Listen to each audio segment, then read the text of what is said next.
The last 10 months have presented unprecedented challenges for the Bears, the National Football League, and our nation.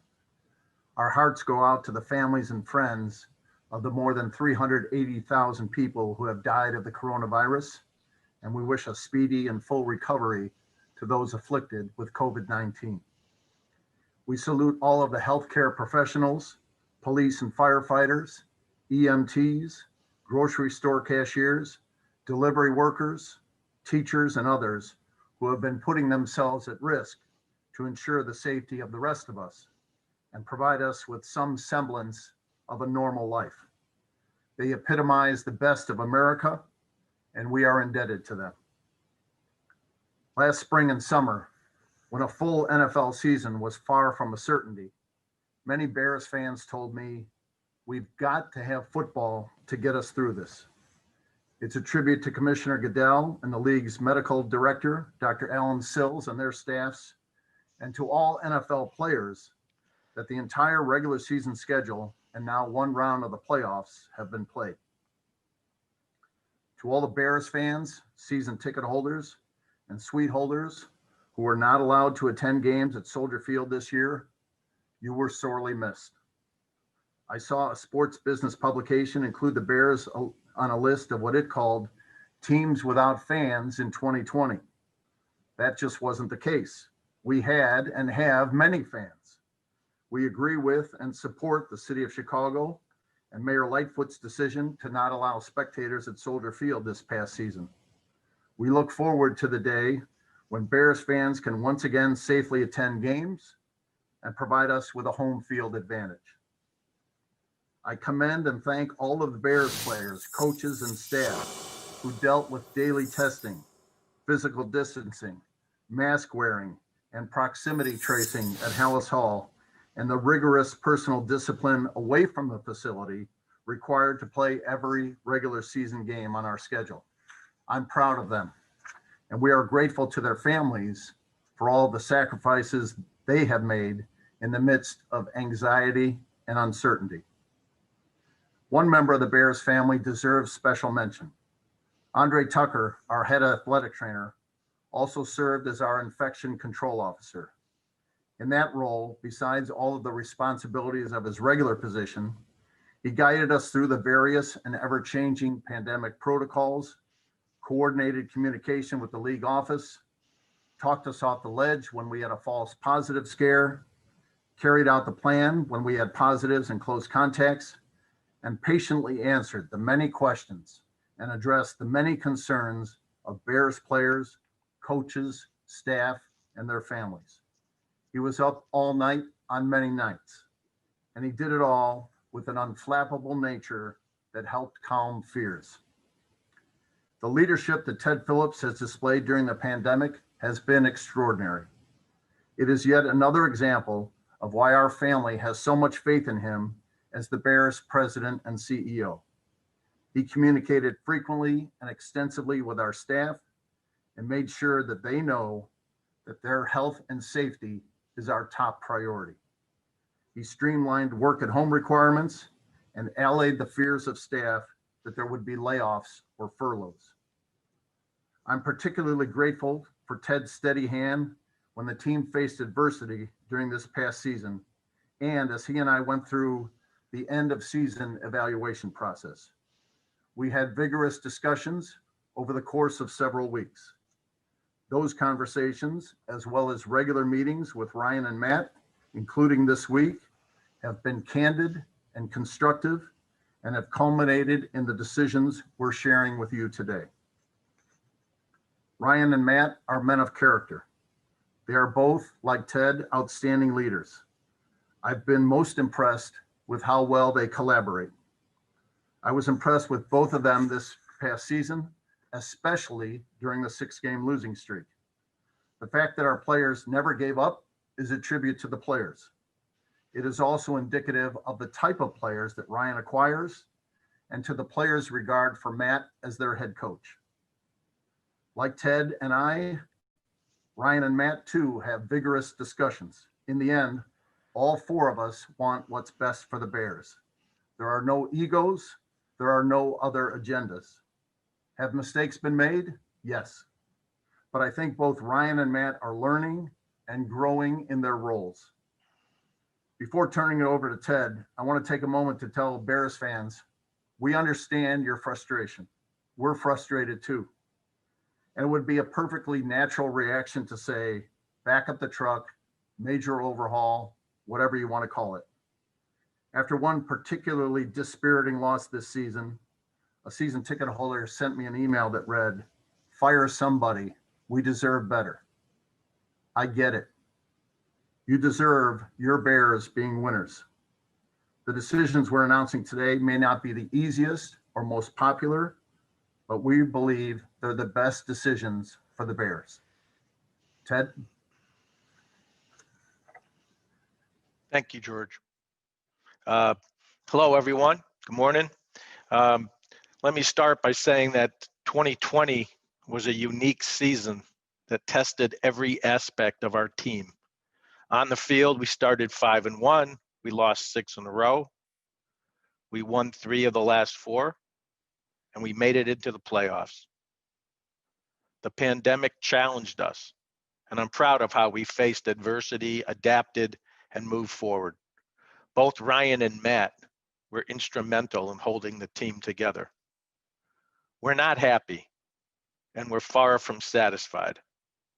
Making the playoffs is a step in the right direction, but it's not enough. We need to win in the playoffs, and we need to compete for and win a championship. We know we need to get better. We believe that Ryan and Matt are excellent leaders. They have each had successes and failures, but the path to winning is rarely linear, and we feel that the strong ability of Ryan and Matt to work together to build a shared vision of success is the fastest way towards building a consistently winning organization. The popular opinion is to make a change because we've hit adversity. I get it, but holding people accountable is much more than just starting over. Other teams looking for new football leadership, they point to the ability to overcome adversity, the need to adapt to challenges, the need to have a collaborative working environment between the head coach and the general manager. We have that strong foundation in place. Not all the decisions may be the right ones, but when you can collaborate and trust each other, and you have the ability to challenge each other and come out united, you stand a better chance to make more right decisions than wrong ones. Those are the strong leadership skills that both Ryan and Matt possess. There's plenty of improvement that needs to be made, but Ryan and Matt have the ability, and it's not easy, to self-reflect, to understand where we've fallen short and where we can make improvements. To me, that is being accountable. We trust Ryan and Matt to use their experiences together, the good ones, the bad ones, learn from them, and to bring a consistently winning team back to Chicago. We're all fixated. Everyone in this building is fixated on being a championship organization and to field a team that our fans can be proud of. Everyone has an opinion on how to get there, and that's okay. We know that we all ultimately want the same thing, a winner. And we have exactly the right football culture, that all teams strive for. So we're going to recognize our failures. We're going to build on our successes. And we trust Ryan and Matt to be solution oriented and to continue to work through all those challenges together and get us on the right path towards being a winning Chicago Bears team. With that, George and I are happy to answer any questions you might have. We're going to open it up for questions for George and Ted only media. Just a reminder, if you have questions for Matt and Ryan, we'll get to that after they give their opening statements. First up, we're going to go to Pat Finley. Good morning, George. How are you? Good morning, Pat. Doing well. You? I'm fine. When we talked a week before the season started this year, you said you wanted to see whether this year's team was closer to the 12-4 team or to the 8-8 team. As you sit here today, can you say that this year's team was closer to the 12-4 team? And if it wasn't, what led you to keep things the way they were? I can't say that. The records from 2019 and 2020 are identical. So the sad fact is we are closer to the 2019 team than the 2018 team. So what we have to do in our postseason evaluation is identify what areas of strength we have and what areas of weakness we have, and work on the weaknesses to make the Bears better. JJ Stankovitz. Hey, George, thanks for taking the time with us today. When you did these evaluations, did you look at the whole scope, scope of the franchise over the last 2 decades with only 6 playoff appearances, no playoff wins in the last decade, and how did that impact your discussions?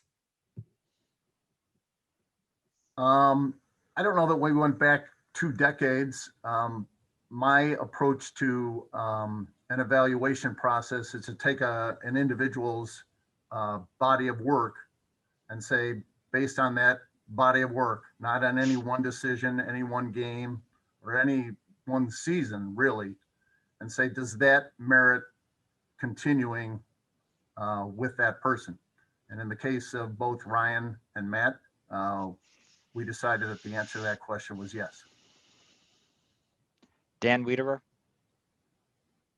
George, what specifically did you see within this season that gives you indications that you're making meaningful progress toward winning a championship? Well, we added some more talented players this year. Darnell Mooney is a good example, a lower round draft pick that Ryan and Matt found that blossomed this year and became a key part of our offense. We need to keep doing more of that. The larger question was how well the team stuck together during adversity. Usually when you go through a losing streak like that, people start pointing fingers, people start casting blame. That just didn't happen with our team. And like I said, that's a credit to both the players and to Ryan and Matt for accomplishing that. George, just to follow up on that, you said the same things a year ago, that the after an 8-8 season, everyone stuck together and everyone was solution oriented. You wound up back in the same 8-8 state and going through the same adversity. What leads you to believe that the adversity eventually is not going to have to be dealt with? Well, that's a good question. We need to see improvement. We're not satisfied with where we are now, but we think that both Ryan and Matt are the people best able to lead us to success. Adam Johns.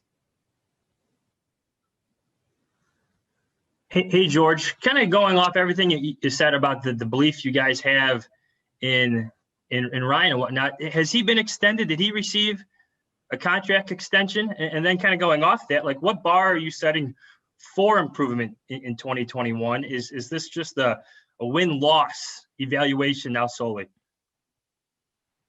Neither Ryan nor Matt received a contract extension.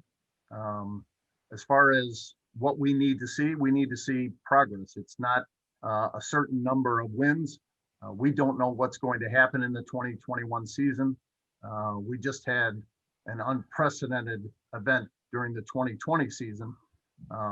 So we don't know what injuries are going to occur, what other challenges are going to arise, but we've got to see progress.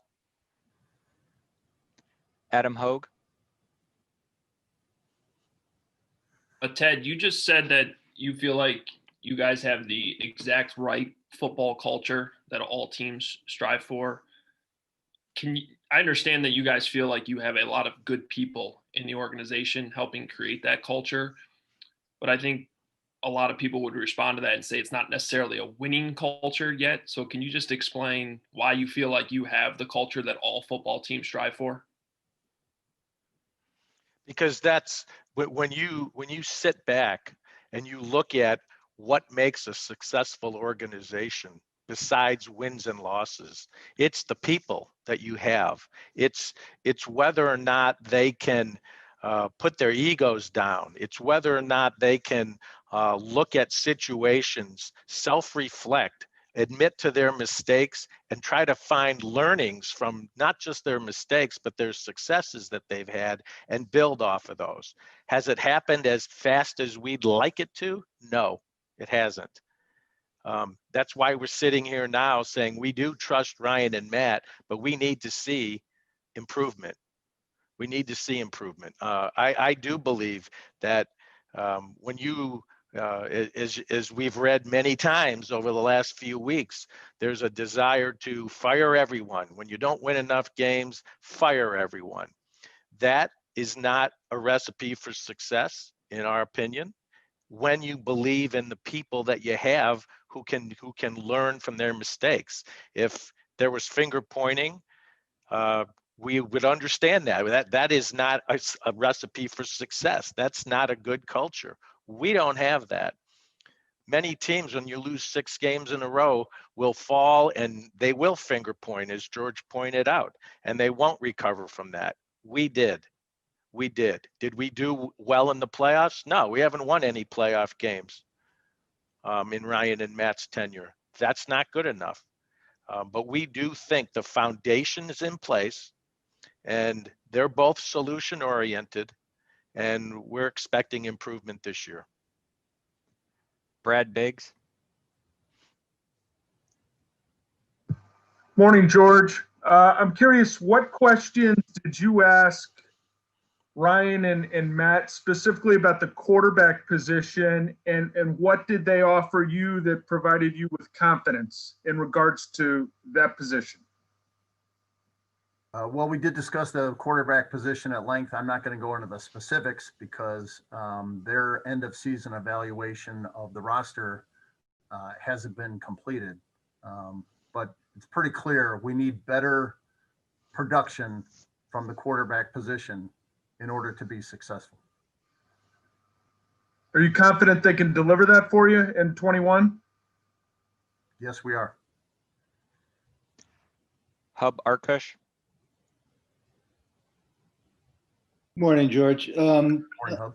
I'm curious about your process as the top manager in the organization. I know you've talked about meetings with Ted and Ryan and Pace, and you've said we in all of this conversation. As the final word, as the guy in charge, do you have regular conversation with fellow owners / family members? Do you have advisors, or are you the final word on the performances of Ted and Ryan and Matt?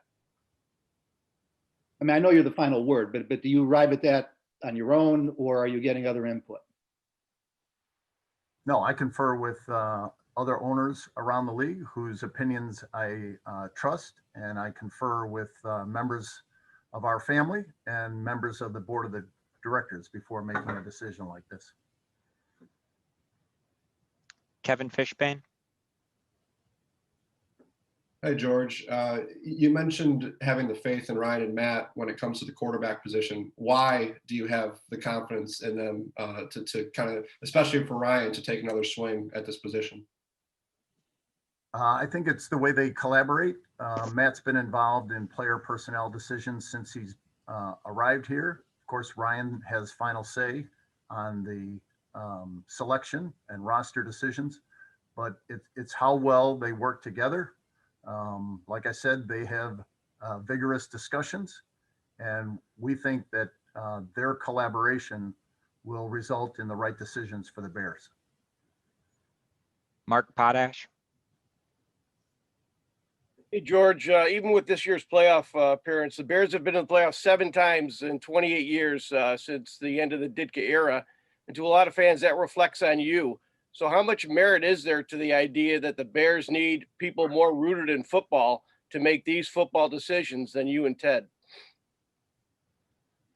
Well, Ryan and Matt are our football guys.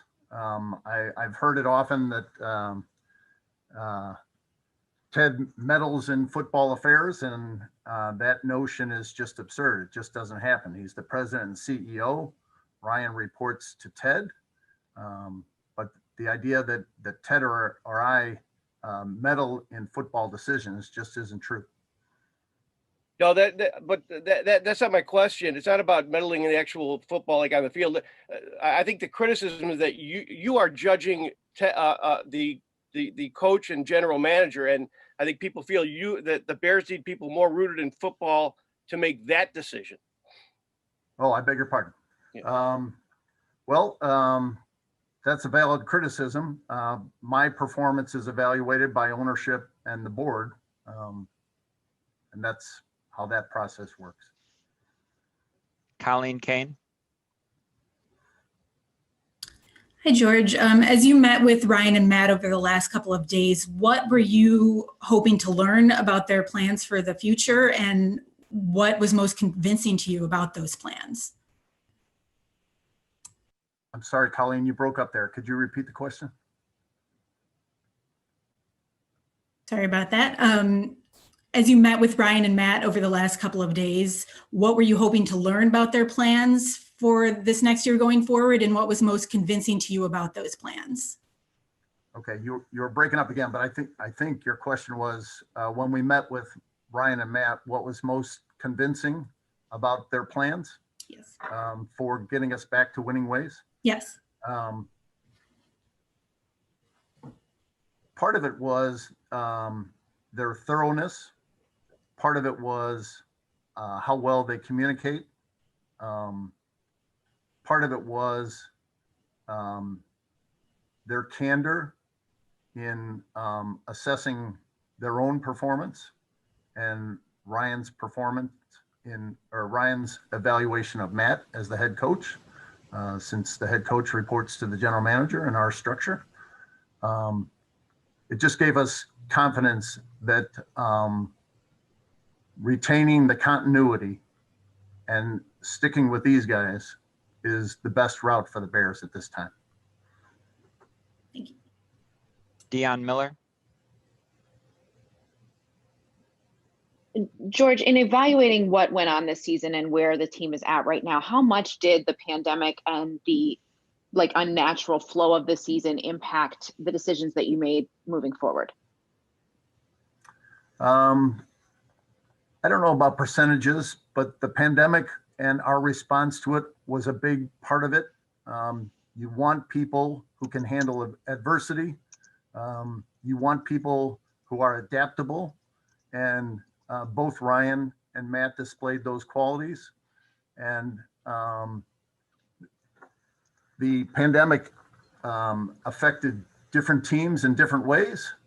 But I thought the way we handled it, our response to it, our communication, our flexibility, our adaptability, were really reflections of the leadership of Matt and Ryan.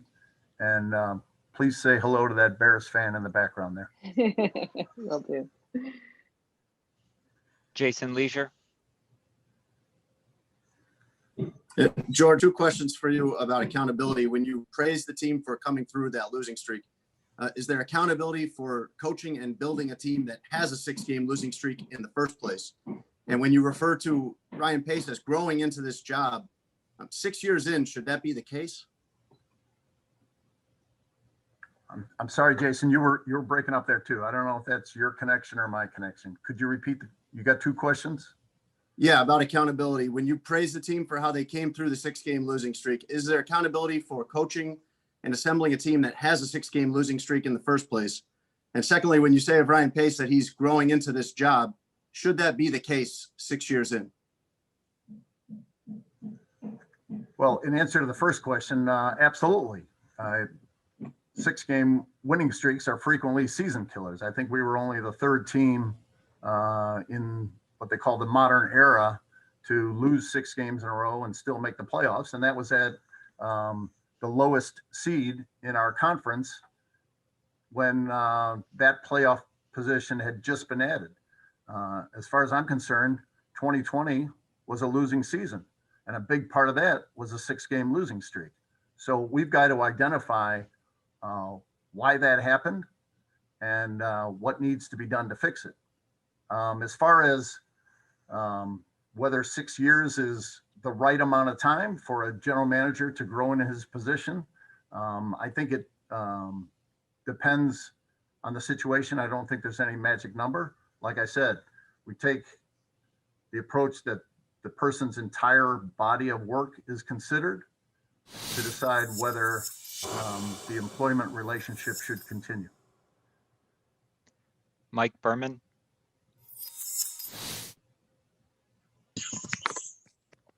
Good morning, and thank you for your time. George, this is for you. At what point will the factors that determine whether or not Ryan and Matt are back, for example, after next season, move from more general to specific, some benchmarks? And what might those benchmarks be to ensure that that you're seeing the right kind of progress to bring them back? Well, Ted used the word improvement. I used the word progress. I think they're similar, and I think all four of us will know whether there's been sufficient improvement or sufficient progress to continue past 2021. Andy? Yeah, hi, George. I was just wondering on whether you could elaborate more on just what exactly you're seeing that tells you that Ryan and Matt are the right people for the job, the people outside the organization who might think you're spinning your wheels aren't seeing. Well, as I said, the leadership, the collaboration, the adaptability, the ability to handle adversity. Listen, we all want things to get better. And a lot of times you have to go through tough times before they get better. And the way they handled success in 2018 and the way they've handled adversity the last two seasons lead us to the conclusion that they're the best people to lead us in 2021. Cam Ellis. George, you guys are 12, 14 games under 500 in Ryan Pace's era. Why do you feel the Bears still deserve the emotional and, financial investment that Bears fans give this team year in and year out? Well, we think that's something that's needs to be worked for and earned on a daily basis. Like I said, it was very strange to not have spectators at Soldier Field this past season. And we understand that that support is earned, and we need to do everything we can to earn that support. And we also understand that, as both Ted and I referenced in our opening remarks, that it's quick to say, well, what is needed here is a major overhaul. And sometimes that's the right answer, and other times it isn't. And we think the right answer at this time is continuity. Jeff Dickerson. George, to follow up on that point, clearly everyone across the league lost money this year. That was completely out of everyone's control. Did losing revenue and not having the same type of income coming in this year play any role in your decision to keep everyone together as opposed to having to make changes and paying out people that still have existing contracts? No, it had no impact whatsoever. We're back to Pat Finley.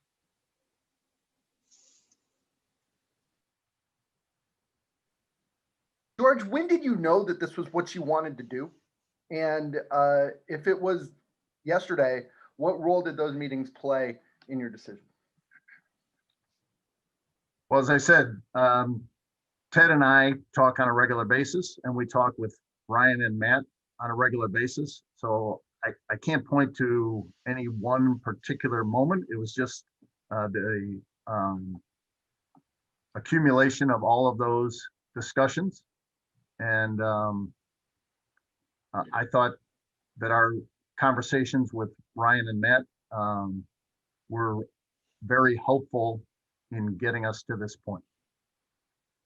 Could it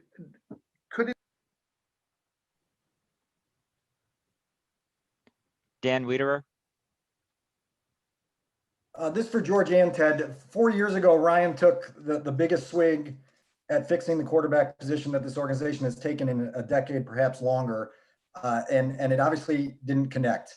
When you reflect back on the pre-draft process of 2017 and the hunt for a franchise quarterback, what have you identified as the missteps in that process that have to be avoided going forward in this next pursuit of a franchise quarterback?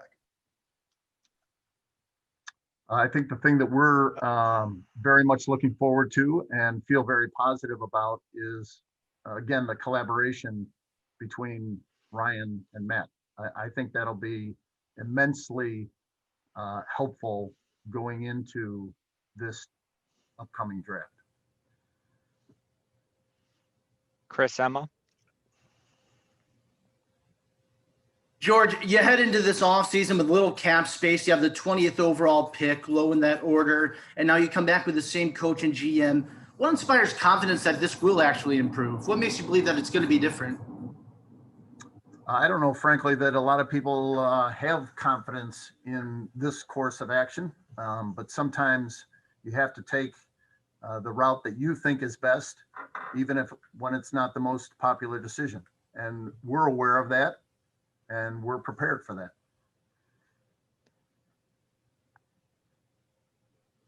Adam Johns. Hey, George. To go back to the quarterback conversation, obviously when one is taken, it changes the short-term and long-term evaluations of a team. If one is taken, is the organization prepared for this being more than a 1-year process with Ryan and Matt? Are you looking at this as possibly being a multi-year evaluation with these guys? I'm not sure I understand your question. We have an evaluation process that is conducted at the conclusion of every season. And like I said, you take the individual's body of work and make a determination as best you can based on that body of work, whether the relationship should continue. Mark Grody. Hi, George. Your support of Pace and Nagy is obvious. And I know you said that they don't have contract extensions, but are you considering, based on your support of them, are you considering contract extensions for either or both of Ryan Pace and Matt Nagy at this point? That's an ongoing process. That'll be mostly in Ted's hands, but we haven't really gotten to that yet. JJ? Yeah, I can add that the contracts haven't been part of our discussions. It's not a concern with anyone.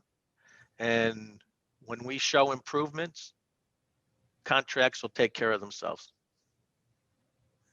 Thank you. JJ? George, I want to follow up on Dan's question about the quarterback. When Ryan has made 3 big swings at quarterback, whether it's been Mitch, Mike Glennon, Nick Foles, when you evaluated those decisions, what led you to believe that he can hit a home run on that 4th swing? I think it's not just that decision or those decisions. Like I said, it's the entire body of work. Those are significant decisions, of course. And that's part of the evaluation process. But we just feel confident going into the off season that Matt and Ryan can do what's necessary to get the players we need to be successful. Kevin Fishbane. Hey, Ted, you mentioned there's more to holding people accountable than, moving on and firing people. What are some of the specific ways that you believe you guys are holding accountability, not just for Ryan and Matt, but for yourselves as well? Well, I think accountability is about taking responsibility for the decisions you make, good ones, bad ones, learning from them. When we look at Matt and Ryan, and it's a fair question, whoever asked the question about Ryan has been 6 years, isn't that enough time? I understand that question, the reality is if you break his tenure from 15 to 17 and then 18 to 20, there have been vast improvements in 18 to 20. And a lot of that has to do with the trust level that's been built between Matt and Ryan, how they make decisions.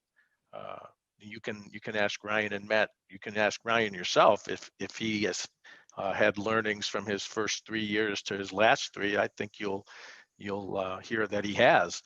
That's what we heard. I'm not going to get into the specifics, but when we've looked at that and we've looked at how the drafts have improved in the last 3 years versus the prior 3 years, we see lots of reason for hope. We have a young foundation that we can build on. You've all brought up the quarterback situation. Totally get it. There's obviously a lot to sift through there, and that will be done. And frankly, we're excited about, and so are Matt and Ryan, about the ability for the two of them to look at that position together, whether it's free agency, the draft, what current quarterbacks we have, and to make the right decisions. They're fired up about it.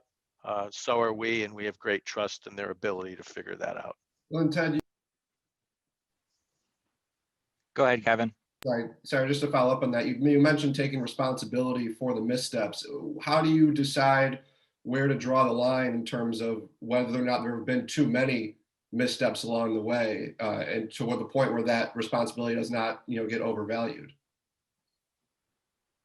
Well, you know what? That's a decision that there's lots of different layers to any decision to keep a person, not keep a person. So we'll look at all the different layers and peel them all back. And as I think George mentioned, we're gonna know whether we're heading in the right direction or not. And that's how we feel about it. This is a people business. And when we step back and we've taken a look at what are the qualities of a successful manager, general manager, and a head coach, we feel that Ryan and Matt check off lots of those boxes. Have we gotten the quarterback situation completely right? No. Have we won enough games? No. Everything else is there. And so whenever you make a decision, in my opinion, there's lots of ripple effects throughout other parts of the building too, and other people's careers. And we have a solid football foundation. We have a solid football culture.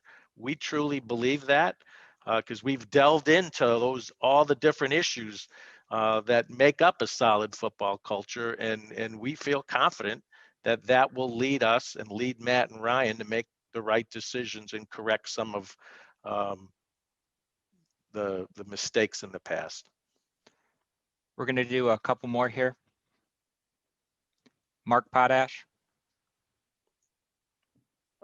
Just for Ted, real quick, can you clarify contractually where Ryan and Matt are, when their contracts end? But also for George, without fans in the stands and without no shows to show dissatisfaction, how much do you feel you have a grasp of just how dissatisfied Bears fans are? Because a lot of times they make their statement by not showing up, and they didn't get that opportunity this year.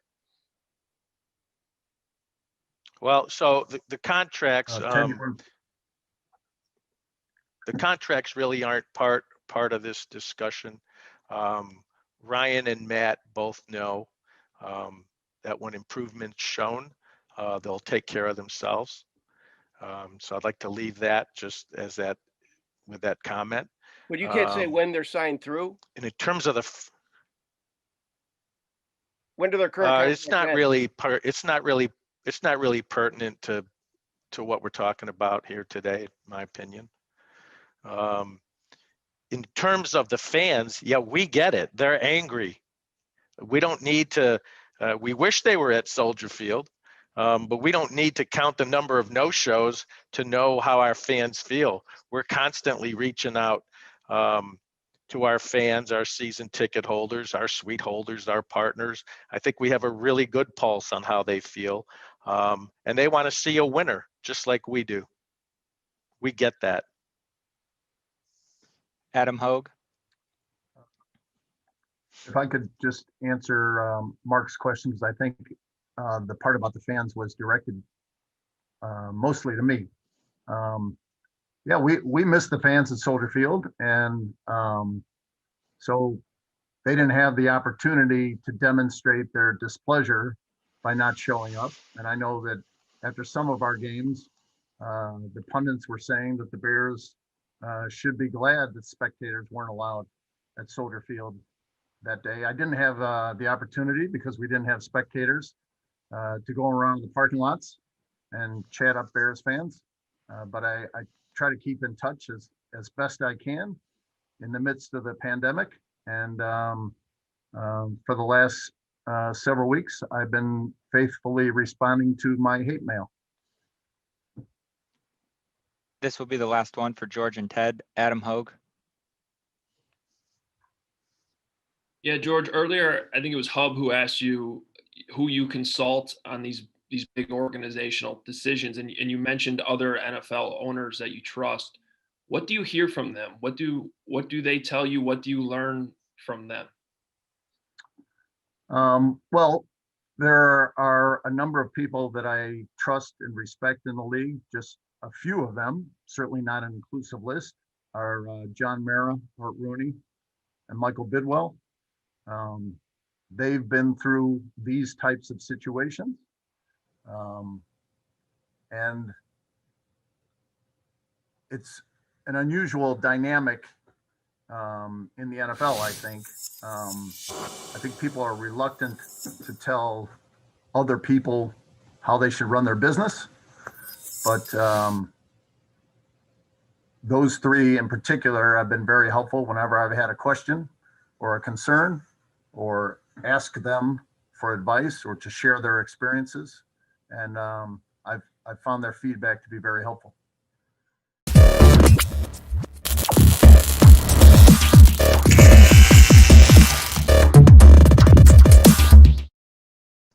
Quick opening statement for me, then I'll pass it on to Matt.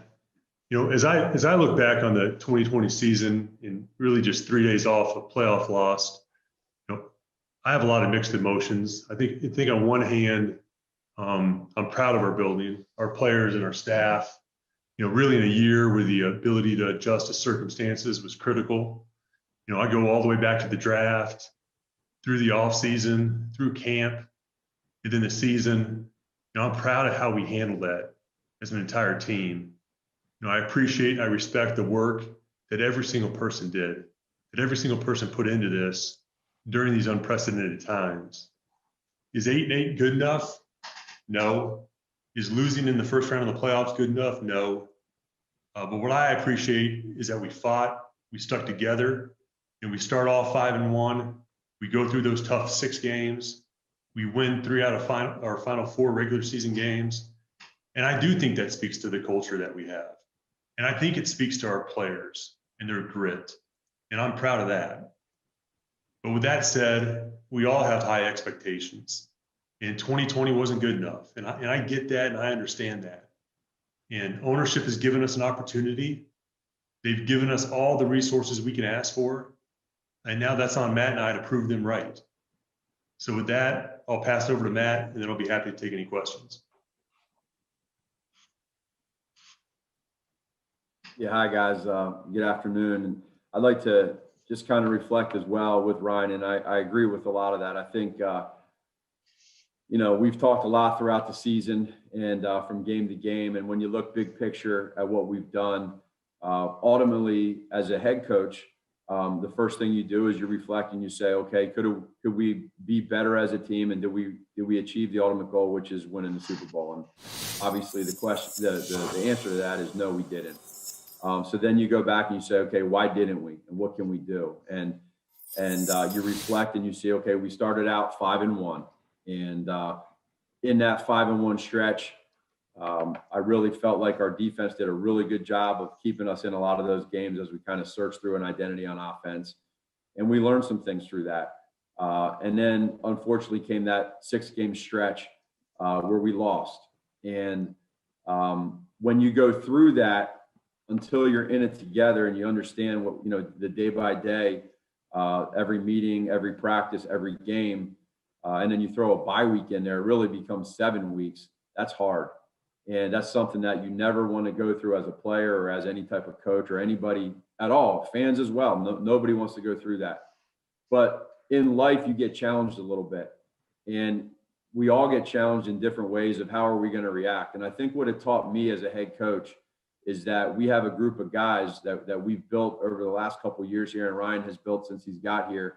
And it's taken time to be able to get through moments like that. And I can just say that that's not easy, and that's because of the players. That's a credit to them, because they could have easily went the other way. And what they did is they gave us an opportunity this year to get to the playoffs, which gives you an opportunity to win the Super Bowl. And I think for us, when I look at it from my perspective, when you get to this final game that we played against the Saints, what we need to do now with this opportunity that we're given through George and Ted is use that as more motivation to understand, just like everybody agrees, 8-8 is not good enough. Losing in the playoffs is not good enough. And I think when we all understand that, we know that, our players know it, we all want more, we all want better, then we got to learn from what has happened in that Philadelphia Eagles game in 2018 and what has happened in this Saints game in 2020. And so that's a challenge. And as a competitive person, for me as a head coach and a leader from the player side, that part I'm excited about. And so now that takes us into this upcoming offseason, and which is huge. It's going to be really, really big, that Ryan and I, with the strength that we have working together, and what we've done in the past couple of years together, there's conviction and there's collaboration to dig in and reflect and say why and how. And then we got to be true to our process. And so when we understand where we're at and we get it and we put our head down and we go and we do it for our fans, for our city, for our organization, for our players, for everybody, we need to do everything we can to get this thing right. We're going to exhaust ourselves. And it's a production-based business. So what the only thing we can do, and y'all have heard me say this all year long, is you figure out solutions and you find answers. And so big picture, I'm proud of our players. I'm proud of our coaches. Bigger picture is we need to do better. And what are we going to do and how are we going to do to get to that point? And so it starts right now. And it's an exciting opportunity. Is it going to be a challenge? Yeah. Is it going to be hard? Absolutely. But who doesn't want that? But let's go do it. And so, with that, I'll go ahead and pass it on to questions. Thanks, Coach. First up today, Jeff Dickerson. Hey guys, good to see both of you. Hey Ryan, I feel like every year we go back to quarterback. It just seems like that's the topic that everyone always has during these end of year press conferences. Can you just update us? Where do things stand right now at quarterback? And listening to Ted and George, as I know you guys did, they made it sound like, you and Matt are going to have a very, collaborative approach here, working together to help find the quarterback solution, which, maybe wasn't the case a couple of years ago when you drafted Mitch. How is that relationship going to work? And I mean, again, how do you prioritize trying to come up with a solution at quarterback? Hey, Jeff, good to see you, man. I think, as far as the plan at quarterback and, to get to where we want to go, we definitely need more of that out of that position. We know that. And, what does that entail?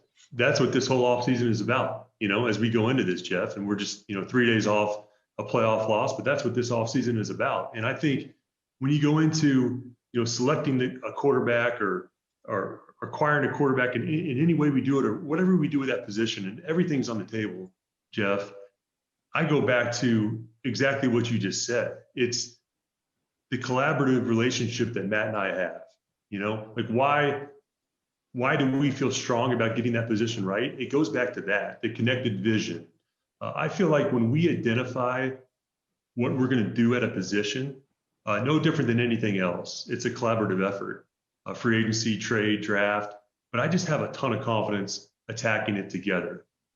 I can't get into specifics for competitive reasons, but I can point to, recent drafts. I think when we've gone in and we've said, hey, as you know, Jeff, it's going to be best player available, but we focus on needs, and you lean towards needs. And we knew, 2 years ago that running back was an important position for us, and we went in there in a third round. We're able to identify a guy like David Montgomery.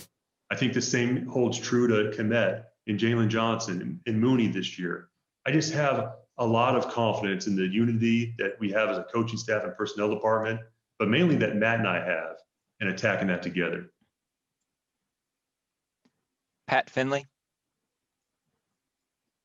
Hey, Ryan, the last time you guys drafted a quarterback, your head coach was in a must-win season and didn't win enough and got fired.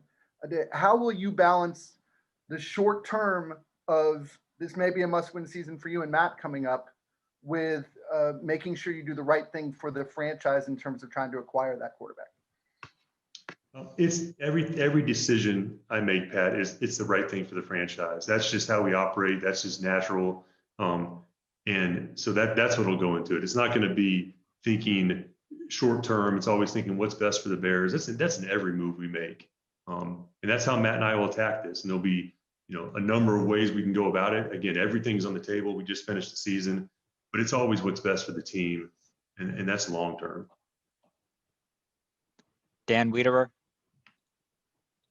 Hey guys, this one's for both of you. You obviously were both very much immersed in the evaluation of the 2017 quarterback class from different organizations at the time. I'm curious, Ryan, from your vantage point, what missteps you identified from your own process 4 years ago that need to be avoided this time around? And Matt, from your angle in Kansas City, what can you bring from that process with the Chiefs that can be helpful to the Chicago Bears in 2021?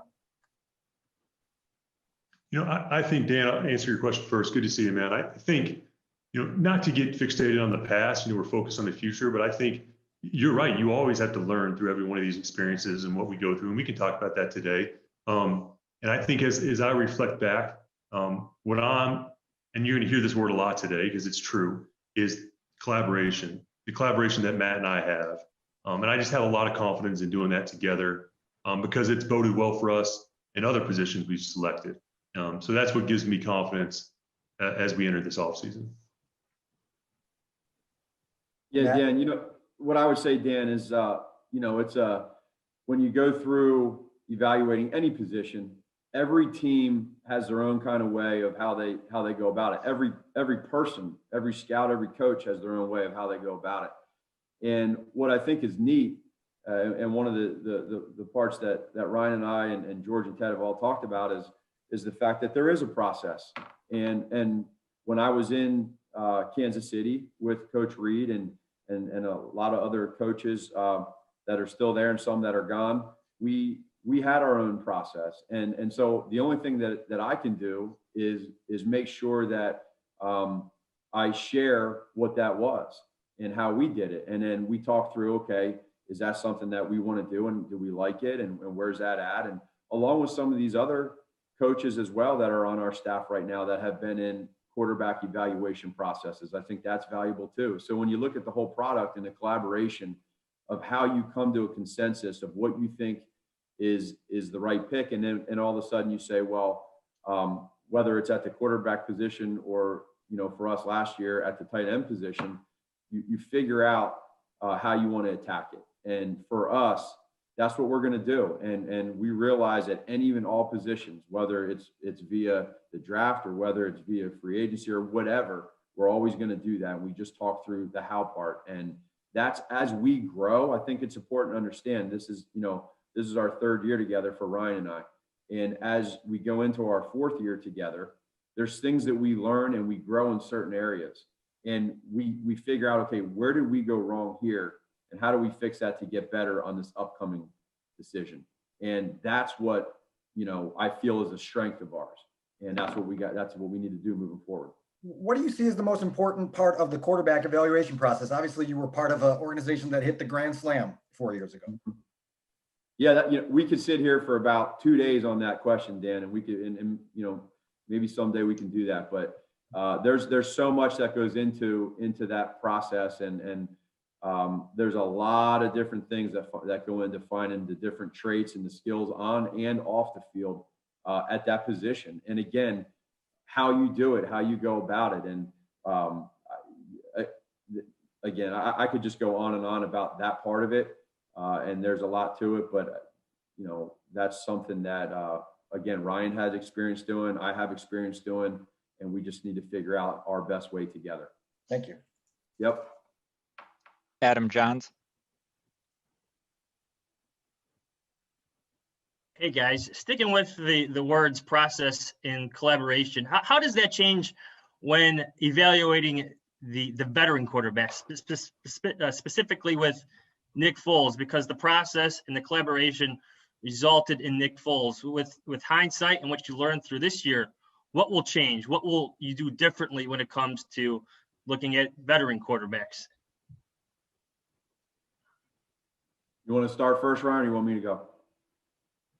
Yeah, I think our process, Adam, is always the same and is always getting refined as we go forward, you know. And I think sometimes it can be a little bit different in what avenue you're acquiring the player. With Foles specifically, you know, as we look at that, and I reflect on him and that move, and he's under contract for us, and you know, I respect the way, you know, he handled a lot of adversity this year, not just for himself, for that quarterback room. And, you know, he was a leader in the room, even as a starter or as a backup. And, you know, I think you go back to when he was playing Adam, and there's some things that, you know, in fairness to him, the offensive line was a little unsettled, and the run game wasn't quite maybe where we wanted it to be. And then unfortunately he got injured. So I think there's still some evaluation left out there on him. But again, just coming off 3 days, you know, off a playoff loss, a lot of those things are things we got to discuss. But focusing on Foles, that's what I would say about that. Yeah, I agree. I think, you know, there's a lot of stuff that goes into that. And I do appreciate the way that Nick handled the entire season. And it wasn't easy. And we learned as we went through that thing, just how we work as coaches, how he works as a player. I know there's all the talk about the connections that we all had together at different times in Nick's career.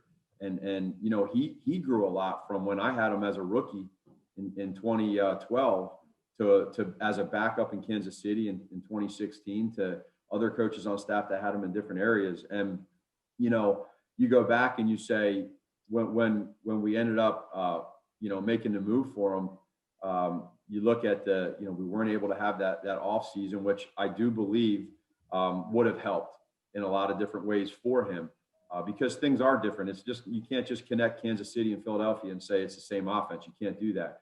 But there's a growing process there. And so I think that as we look at his situation, just like Ryan said, you know, he went through and battled his tail off in regards to doing a lot of good things for us. And is there areas where he can improve? Absolutely. Are there areas where we can improve as a coaching staff to help him? Yes. And so that's stuff that, like Ryan just said, we're 3 days out. We'll evaluate all that. There'll be some great conversations from us as coaches with these players, which is so valuable to get feedback from. And then you use that to figure out where your weaknesses were as coaches and players to get you better for next year. Adam Hogue. Hey, Ryan, I'm going to ask you a similar question I asked Ted earlier, but because he was talking about the culture and how other football is the culture that other teams want. I think we're all well aware of how you guys like and feel about the people that are in this organization, but how do you take it from that to a winning football culture? For sure. I think, when we talk about culture, and I do think there's a lot of teams in this league, guys, that would not come out of it, the 6-game stretch we went through. And I do think that speaks to, you say culture, but I think it speaks to the coaches. And I think it speaks to the young talent on our team. Like, there's a lot of young players that stepped up down that stretch to get us into the playoffs. That's true. And I know one of the questions asked earlier was, are we closer to a 12-4 team or an 8-8 team? there are a lot of things that we went through this year that all teams are going through in an unprecedented year. And I think we learn as we go through those moments and we become stronger. I think there's a development of a lot of young key players on our team that have gotten better, that are foundational pieces for us as we go forward. Do we hit our goals? No, Adam. Like there was inconsistency on offense. We know that, and some second half struggles on defense, and inconsistency at a quarterback position that's critical to our success. But I think it's on us now to take this time, take a deep breath, take out emotion, identify what the problems are, and then use this offseason to fix it. And that's on me. Like, I get it. Like, it's on me to supply better players to our coaching staff to win games. And at the end of the day, that's all that matters. Deion Miller. Ryan, will you explore re-signing Mitch, or do you see both sides really benefiting from a break from that? Yeah, that's it pretty much. Yeah, I would say, Deion, everything's on the table right now. Just as we just come up 3 days off a game, like, everything's on the table. I think, as you know, Deion, the first step is everybody take a deep breath. We got evaluations coming in from all of our coaches and scouts on our own players. We'll get together as a staff. We'll evaluate our own roster. I really want to take our time doing that. I don't care how long it takes. You know, us just being honest and going through every single player and getting every single person's opinion on each player. And then from there, we'll make decisions on what we're going to do. But it starts with getting that part right, and everything's on the table right now. Brad Biggs. I had a question for each of you guys. Ryan, to start with you, actually I had two for you. The offensive line, do you see some solutions that maybe you guys kind of walked into in the second half of the season in regards to a position group that struggled early in the year and you had some injuries? And then second, with the salary cap for 2021 being potentially what it could be, and knowing that every move would have a future implication, do you still plan to be aggressive? Yeah, I think when we talk about the offensive line, it's an important position of focus for us. And I think, Brad, your point is accurate. As we went through the season and we talked about solutions, and we kind of get to that midway point and it's the bye week, and Matt and I spent a lot of time on the board just drawing up different combinations of offensive linemen that we could put out there to get a better result. And I thought that was one of the things we were all proud of this year, was establishing that lineup that I think really sparked our run game, better pass protection for a variety of reasons. Guys like Sam Mustipher stepping up, Cody stepping up at left guard, Fetty unselfishly bumping out and playing well at right tackle, and same thing with Alex Bars. So that was something that just kind of, because of necessity, kind of came together. And I think we found out a lot about those players. That's exciting going forward. Losing James Daniels earlier in the year, I think that hurt. And it'll be good to get him back just to have competition with our interior offensive linemen. But Brad, the offensive line is something we're always going to look at. And there's a variety of ways that we can continue to improve it. And it's on us. Every team's going to have these same cap restraints as we head into it.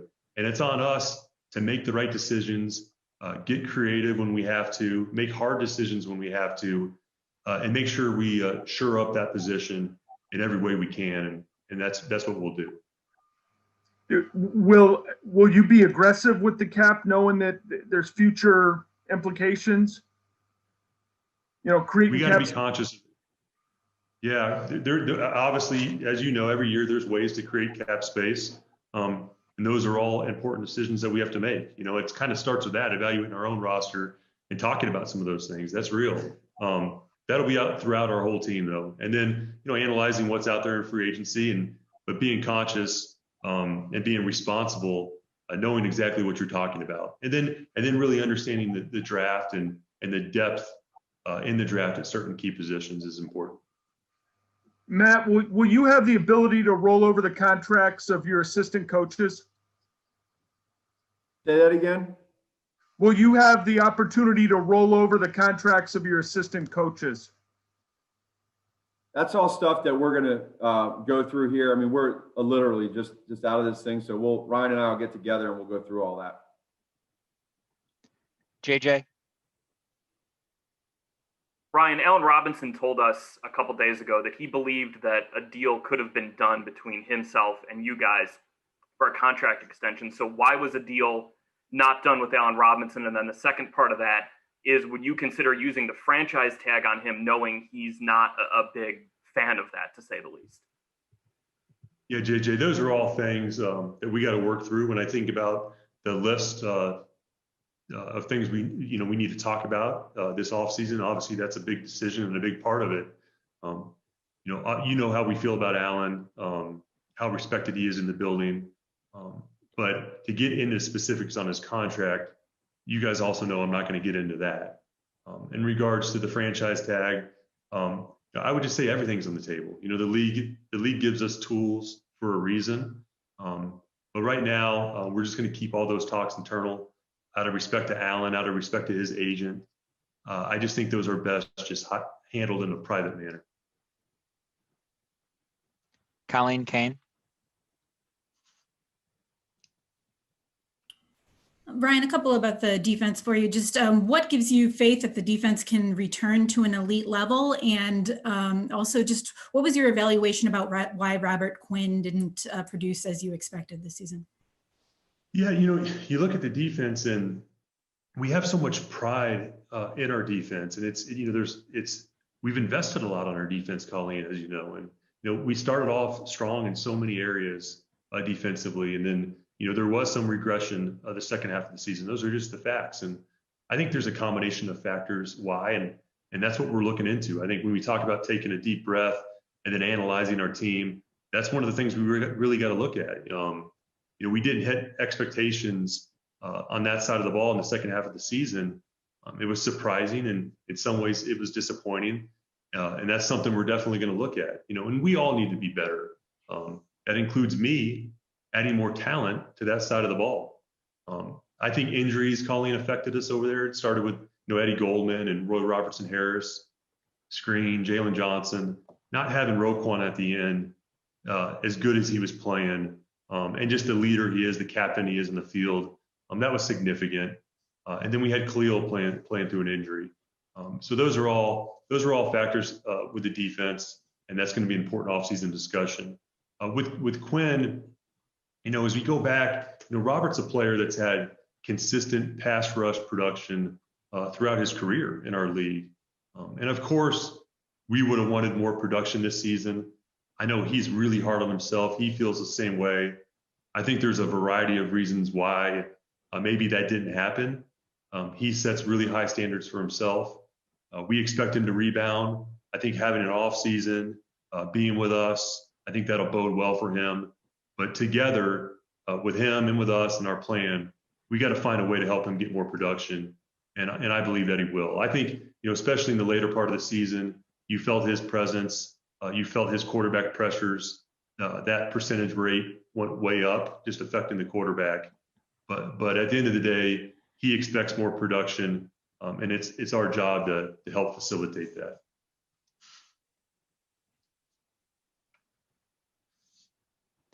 Kevin Fishbane. Question for both of you guys. Matt, I know we talked about play calling a lot, but it seemed to get a little confusing down the stretch. There were some reports coming out. Are you able to clarify just kind of specifically how involved you were in game play calling down the stretch? And then is there a decision yet on the play caller for next year? And then my follow-up to Ryan would be, what role, Ryan, do you have in that decision? Yeah, so Kevin, so two things. Number one, we'll get into the whole that whole part of it here as we go through, and I meet with every coach, which I'm in the process of doing here, every day here this week. You go through all the strengths and weaknesses of what we want to do and how we can get better. And then as far as the play calling for this year and how things went, again, I've told you about the collaboration, and I can, I'll just. Everything has been the same as it was the last 6 to 7 weeks. Nothing's changed there. So it's been a great collaboration. nothing changed the last couple of weeks or anything like that. I just appreciate the coaches and what they've done, and Bill and what he's done, and the other guys as well. So that's something that what we'll do here in this off season is talk about all that in the process. And y'all know too, like we're in this process right now where there's sometimes moving parts for everybody for good reasons. And so you just got to kind of work through that. We're in that stage right now. So we'll get into all that later here down the road.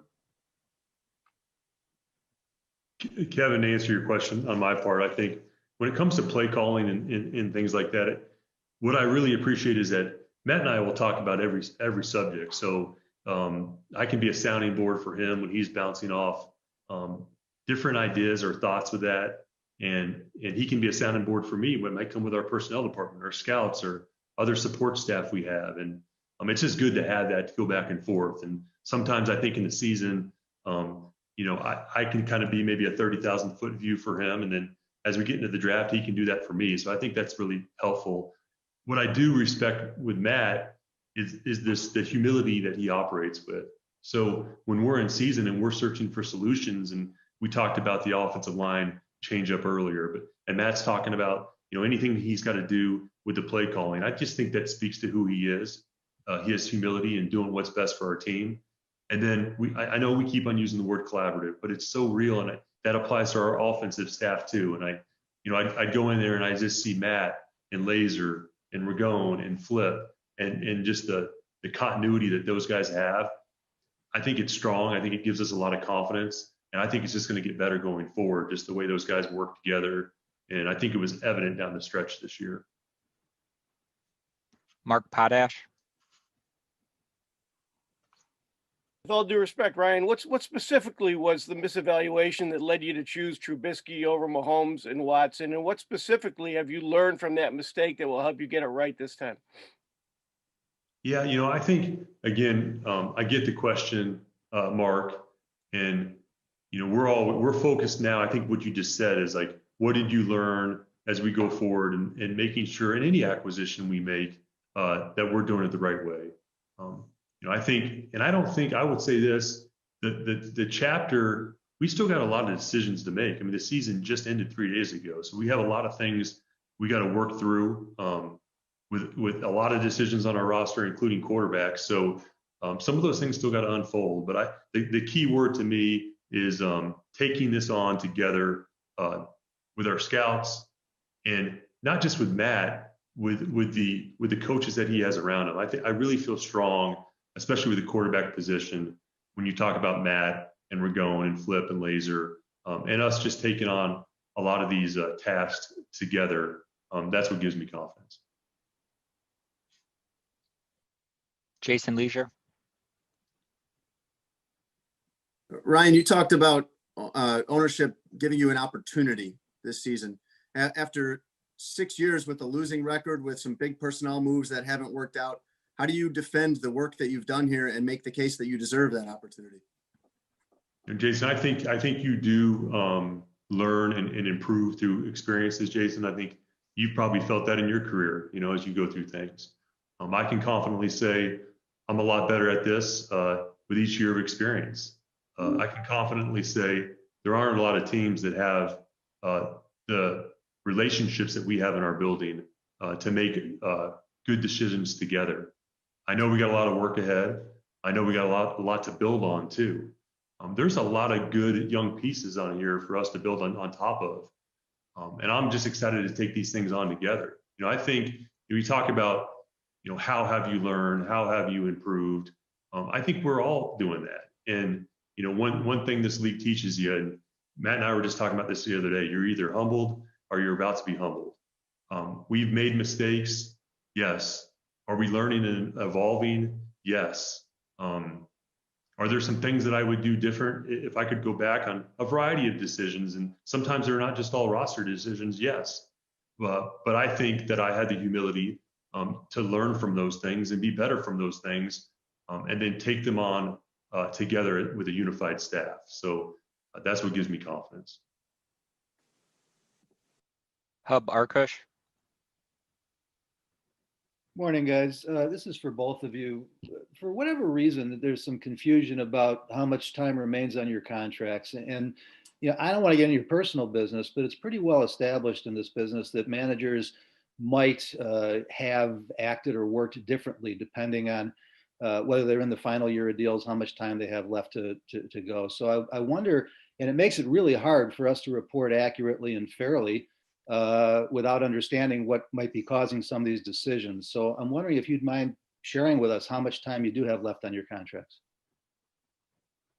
Hub, I respect the question, and I totally get why you're asking it, but it's no different than player contracts. And for us, honestly, the entire focus, and you got to believe me when I say this, the whole focus is on getting this team right and doing what's best for it. It's not about our contracts.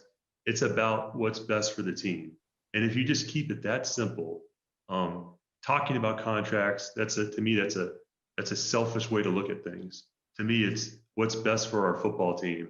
And that's all that matters. Well, Ryan, with all due respect, we do know the terms of the players' contracts. I'm just asking when they expire. I don't care what you make or anything like that. Yeah, and to me, Hub, that's just a non-factor in anything we're doing. I understand why you're asking it, but to me, it's just all about what's best for the team, and without getting into contract durations or any specifics. Mark Grody. Hi guys, Ryan. I respect your answer earlier on wanting to keep the, what they have talked about, what you guys have talked about with Allen Robinson in-house as far as the contract is concerned. But did you speak with Allen Robinson at all this year? Because he did express frustration through social media and then with us the other day as well. Did you talk to him during the season to tell him, hey, we're gonna get to this? Yeah, we did talk, and Mark, it's always a balance with players in season with their contracts. You're always trying to strike a balance. You never want that to be a distraction. Ultimately, I care about Allen and his focus. So Allen and I have talked about that. Allen and I have a good relationship. He's a highly intelligent football player, and then of course Joey Lane has had regular dialogue with his agents, especially at that point in time. But I think those things, it's a two-way street, and those are just things we got to work through, and without getting into the details and specifics. But to answer your question, yes, I did talk to Allen about it, and we have had a lot of discussions about that. We're going to take just a couple more for Ryan and Matt. Pat Finley. I have a defensive question for each of you. Matt, what are you looking for in a new defensive coordinator? And do you have anybody on staff that might make sense? And also, do you think it's a more popular or as attractive of a job as it was 2 years ago? And then for Ryan, you mentioned that Khalil was hurt. Is he going to need surgery, and is anybody else going to? So I'll start off first, Pat. And so I really want to start off by just saying, number one, thank you to Coach Pagano. When you sit back and you realize what this man has been through and what he's done for this league and what he's done for so many coaches in this league, including myself, and what we've learned from him, not just as a coach, but as a person, this guy's been through it all. And I'd be remiss if I didn't just thank him from all of us, what he's given to us the past 2 years. I did not know Chuck at all. From the past 2 years, or prior to these last 2 years, and what he's brought to us and what he's taught us, everybody in our family here, is second to none. And so for him to come to me yesterday morning and break the news to me and just say it's time to call it a career and he's going to walk away, and he's sacrificed, his family sacrificed so much for him, and now it's time for him to sacrifice for them. He's at total peace with it. And so I just think that, again, thank you, Coach, for that. And he's going to be a great granddad and enjoy that family time. And then as far as,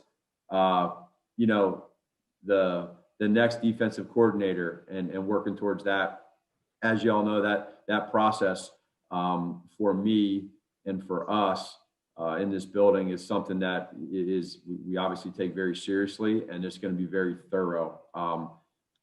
in my short career as a head coach, I've learned a lot of different things as I grow. And, one of them is you're put in this role to make decisions with the hires and the fires. And so right now in this time with Chuck leaving and retiring, this is going to be a very important hire. And, we have a lot of great guys internally on staff, and obviously there'll be people outside as well. So that's a big process. I look forward to it. I think that we'll get on that here ASAP. I'll follow up, Pat, with your question. I think, first of all, with Chuck, I just want to kind of echo what Matt said. Beyond football, and you guys know Chuck, just the person he is, the man that he is. I personally just learned so much from him, and that's past football. That's just the human being that he is, and the things that he's been through and the experiences that he's had. I think we're all better from being around Chuck Pagano the last 2 years, and just appreciate him immensely. Going through any of the injuries, we're still doing a lot of the exit physicals as we kind of hit the midway point of this week. I think with Khalil, I would say back to the injuries right now, I don't anticipate any major surgeries as we go through it, but we're still gaining some of that. But I don't anticipate anything significant. I don't think that's the case with Khalil. His shoulder, as he was on the injury report, that was real. And I think we appreciate the way that he fought through that. He played through that injury, and that was real. The only other injury update I think I can give for you guys would be Tariq, as he's recovering from the knee surgery, and obviously a player we missed. Huge part of our offense, a huge part of our special teams.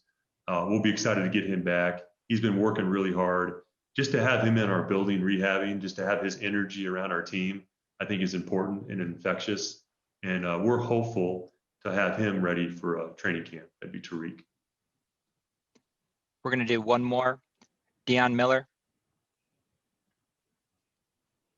Ryan, with instability at quarterback, back-to-back 8-8 regular seasons, how close or far do you feel like this team is from climbing out of that NFL mediocrity where they sit right now? And how should Bears fans feel about the state of the team after what they've heard this morning? Yeah, I think, we talk about the quarterback position and how critical that is to any team's success. And we understand that. And that's why, it'll be a big focus of us and a big decision for us. And, you talk about, 8-8 not being good enough and losing in the first round of the playoffs not good. So how do we bridge that gap, to some of those other teams and where we aspire to be? And to me, I look at it as continuing to add young talent to our team. Again, we feel like we have a young core, but we need to add more to that. We need to provide our coaches with better weapons on both sides of the ball. Fortunately, in this draft, we're projected, we expect to have approximately 8 draft picks. We have our first round pick, our second round pick, our third round pick. So we do have ammunition in the draft, and we have some creative things that we can do this offseason as well, even with possibly a lower cap number. I think about our Bears fans, and I think about it all the time. And this is my 6th season in Chicago. I went to college in this state. My wife is from this state. My in-laws are all from this state. They're all passionate Bears fans. I know the passion and pride that all of our fans have. And to be honest, it's a tremendous driving factor when you talk about being obsessed to do whatever you can to give them something to be grateful for. And I know what this team means to this entire region. I know what our success means to this entire region. And look, Deion, this year has been hard on everyone. And I know that. And beyond the sport of football, I know that we can provide that escape and some happiness to our fans. So I get the frustration. Trust me, I understand. I get it. 8-8, it's not good enough. And I accept that. We have greater expectations for ourselves and for the team. And all I can say is that we'll put our heads down. We'll work. We'll do everything we can in our power to elevate this team, to get it into a position that it needs to be in. It's something that our fans can be proud of. That's a promise. Yeah, Deion, I just want to jump in real quick and second that in regards to what he just said. I think that's real. And just for all of us to realize, I mean, we wouldn't want it any other way in regards to the extreme passion that our fans and our city has. I mean, there's that's a beautiful thing. And, you know, that's not something that we take lightly or that we just put by the wayside, or we care about all that and we understand that. And that's what motivates you is, and for our players too, you know, we, just like George said, in regards to the fans not being there, you know, we live by that. We love that. And we take this challenge head on. And just like Ryan said, we're going to put our head down and we're going to do everything we can to get everybody to be happy, which is by winning and doing it together, which is the only way and the only thing that we know. So that part's exciting, and we're really looking forward to it. And, we appreciate all you guys, throughout this entire season. And Ryan and I are looking forward to doing that here as we move forward.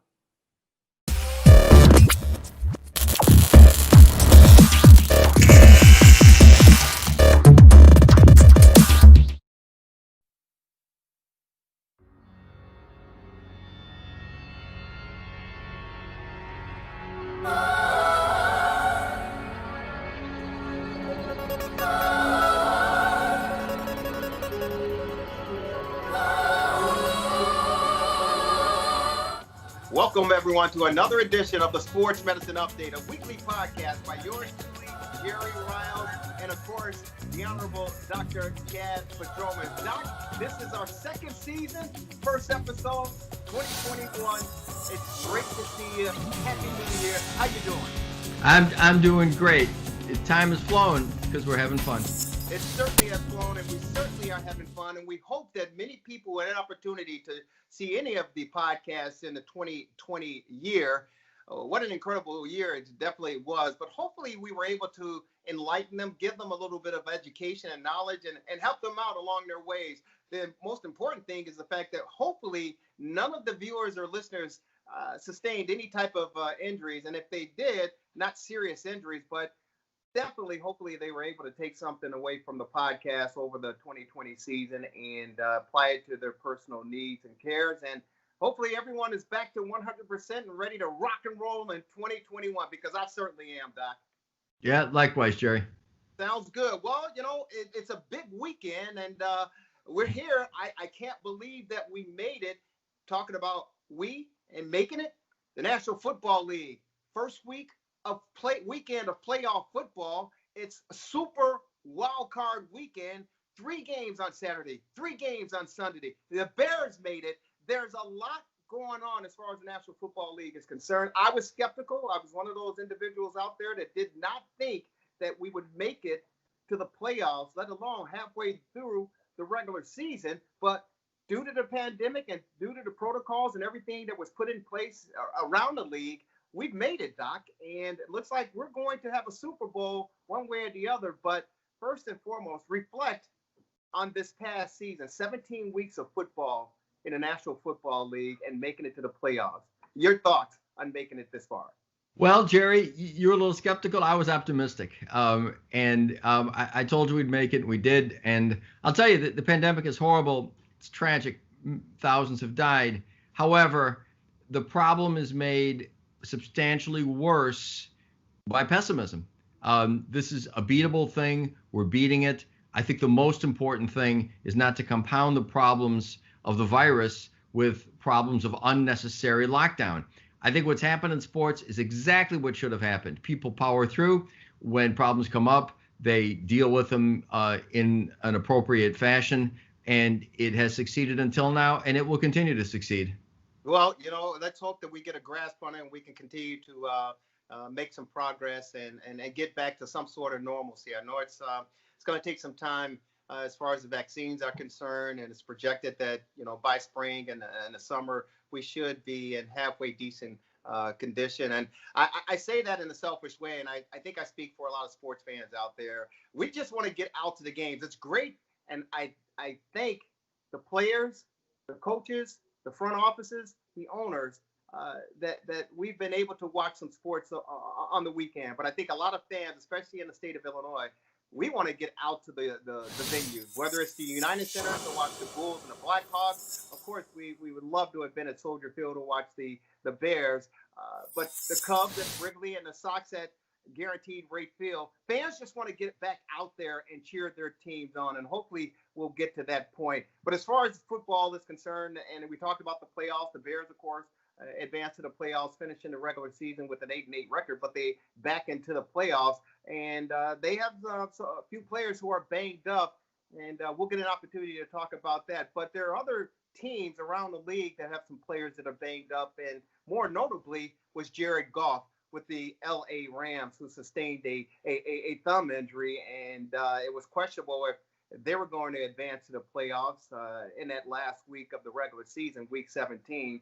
But people have had their eyes on the injury to his thumb, and it's been up in the air as far as his availability is concerned. But at this point, as far as this recording of the podcast, it seems as if he will be ready to go and move forward in postseason play. What's your thoughts, and what do you know about Jared Goff and his injured thumb? Well, it's a very interesting situation, and one of the relatively uncommon examples where a quantum leap has been performed in an area of sports medicine. So I don't know, I can't tell you for sure what he did, but what I think he did was tore the ulnar collateral ligament of his thumb. That's the common injury, sports injury. He had surgery by a Dr. Stephen Shin, S-H-I-N, who's a brilliant doctor, part of the Cedars-Sinai, I think Curlin Job Sports Medicine Institute. So here's the story on this. The ulnar collateral ligament tear is the ligament, is a tear of the ligament that runs along the inside of the thumb, and you need it to grip things. And you can tear it. Skiers can tear it on a ski pole. Throwers can tear it. Other people can tear it. Now, most ligaments, when they tear, they heal on their own. In the knee, for example, the medial collateral ligament usually heals on its own. Most ligaments do, but there are some that don't. The anterior cruciate ligament is one, but they're unusual. Well, the ulnar collateral ligament of the thumb is one. It's a little controversial, but it often, some would say always, but it often needs surgery. But here's the thing. In general, when we repair ligaments, we repair the ligament, we protect the joint with a cast or a splint or decreased activity for a period of months. And even after surgery, it's 3 to 6 months maybe before people, or longer, before people get back. So that had been the case with the ulnar collateral ligament of the thumb until Dr. Shin, and that had been the case until, and I can't tell you when it was, but it was, I would say, within the last 5 years. I sort of became conscious of it, I think, when Drew Brees injured his thumb. But anyway, within 5 years ago, Dr. Shin got the idea to provide what he called an internal brace on the thumb. And so what that means is he would reattach the ligament to where it had torn. But in addition to that, he took a structure, an artificial structure, a piece of tape often usually, and would attach it as well. So basically, that inanimate structure would run along the same course as the ligament and reinforce it. So when you repair a ligament, it's a complex process. The ligament has to remodel. Often the cells die and come back to life, but it takes months for it to gain strength. However, putting a piece of tape, that's how it was written that he used to do it, I'm not sure exactly how he does it now, is something that provides immediate strength. And it can be attached to the bone with a pin or a screw.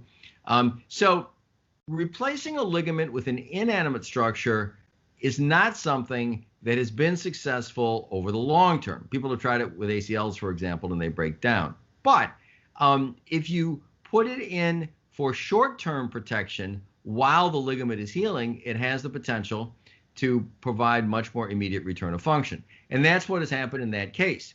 So Dr. Shin popularized it. I don't do hand surgery. I don't know how many other people are doing it now, but it's a radical breakthrough because, it's interesting. If you follow Jared Goff, so he got hurt and he tried to, I think he did play with it a little more in that game. And then after the game, or maybe at the end of the game, they said, he can't go. So, so you wonder, well, gee, will he try to play again? Will they try to have him limp through the playoffs? But they didn't. They, wisely, he had surgery pretty immediately. And that's clearly because they were planning surgery to do it more or less as soon as possible to get him back. And that's what seems to be happening. Now, I don't know.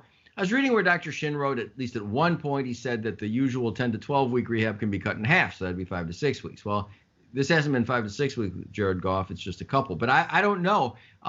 When they've asked him, at least from what I've read, whether he's going to play, they've been kind of vague. So, you had said you thought he was coming back. And, I think he might. I'm not sure. There's certainly you make an incision, certain things have to heal to throw a football. But the fact that it's even in the conversation for someone to suffer, what has been a season-ending injury and then get back for the playoffs potentially, hopefully this week for them, or if, not this week and they win following week, I think it's pretty amazing. It has really revolutionized the care of that injury. Well, it's very interesting when you talk about injuries, especially in the National Football League, because you could go anywhere from doubtful to questionable to probable. And part of that is due to the fact that you don't want to give information to your opponents in preparation for the upcoming game. So as far as the media is concerned and the fans are concerned, it's all speculation. And so you're not sure if it's really you're not sure if it's really accurate, or if you're not sure if it's, being overprotective, or what the case may be. But there have been rumblings that he may be available for the playoffs. So as of this broadcast, of this podcast, it still remains to be seen. But again, if he is available to play, based on the information that you provided us, how effective do you think he could be with that injury? Because one, that opponents will be targeting that hand to see if they can some way re-injure it to get him out of it. And is it a concern long term for Jared Goff, not only professionally playing the sport, but to live with this sort of injury? Yeah, I think long term people have seemed to do well. So I would expect him to do well. Short term, if he can play, how well will he play? Well, there's kind of three parameters. The one is the ligament. The ligament will be of no structural use, but that doesn't really matter. We know that. Then there's the tape. The tape should be as strong as it's going to get immediately at the end of surgery. So where the ligament needs healing time, the tape doesn't. In fact, it's the reverse timeline. The ligament gets stronger with post-operative convalescence. The tape, if anything, would tend to get weaker. Because the more mechanical stress you put on an inanimate structure, eventually it loosens. Now, in an ideal world, the ligament heals, and I think this is what usually happens. The ligament heals, stabilize the joint, so the tape never does loosen because the stresses that are on it initially dissipate once the ligament heals. So I think the joint structurally is probably fine. But then you're left with, how about the other aspects of the area? So you have to make an incision, decent sized incision, I think, in that area. So then you close the incision and you put in sutures, or there's different kinds of glue or other ways you can close it. And then you've got the tissue below the skin and above the ligament, the muscle and such. So, those structures below the skin get inflamed. Now, muscles aren't cut, so they should be functional. Obviously, they get inflamed just from being surgically manipulated. And then, you worry about the skin, because gripping a football and throwing it puts a lot of friction on the skin. I don't exactly know. You can cover it with, like I said, there's glue-like substances. You can wear a glove.